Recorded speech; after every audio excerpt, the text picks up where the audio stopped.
Wow! বন্ধুসকল, কামৰ ক্ষেত্ৰত ঘূৰি থাকোঁতে আকৌ ধুনীয়া ঠাই এডোখৰ দেখা পালোঁ আজি, আৰু ময়ো উপভোগ কৰোঁ আৰু মোৰ লগত আপোনালোকেও উপভোগ কৰি যাওক।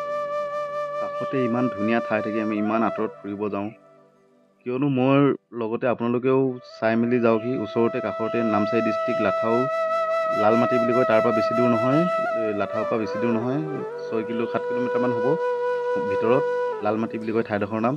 ইমান সুন্দৰকৈ বনাইছে, ইমান ধুনীয়া লাগিছে পৰিৱেশটো চাই কিনে। ঠাইডোখৰ সম্পূৰ্ণ হ'লে গ'লে আৰু বেছি ভাল লাগিব। আহক উপভোগ কৰক। মই যি নহওক কামৰ ক্ষেত্ৰতে আহি কিনে ওলালোহি, চাই জেগাডোখৰ কেপচাৰ কৰি ৰাখিলোঁ, আৰু হয়তো আপোনালোকে ফুৰিব আহিলে বুলি ক'লে আৰু বেছি ভাল লাগিব। মোৰ লিখিয়াকৈ যদি কামৰ ক্ষেত্ৰত নাহে, সম্পূৰ্ণ যদি ফেমিলিৰ লগত অহা ঠাই হয়, ধুনীয়াকৈ ফুৰি মেলি যাওক, এনজয় কৰি যাওক। মই কামৰ ক্ষেত্ৰত এনেকুৱা ঠাই বহুতো দেখা পোৱা যায়, ভাল ভাল ধুনীয়া ধুনীয়া ঠাই দেখা পোৱা যায়, কিন্তু বহুতো কৰিব নোৱাৰা দুখত কৰিবও নোৱাৰোঁ। সময় থাকিলে কিছুমান কৰিব বিচাৰোঁ, চেষ্টা কৰোঁ। তাকে মই আপোনালোকৰ ওচৰত প্ৰস্তুত কৰিব বিচাৰিছোঁ। মোৰ ভিডিঅ'টো কেনেকুৱা লাগিলে চাই আপোনালোকে। আজিলৈ ইমানে।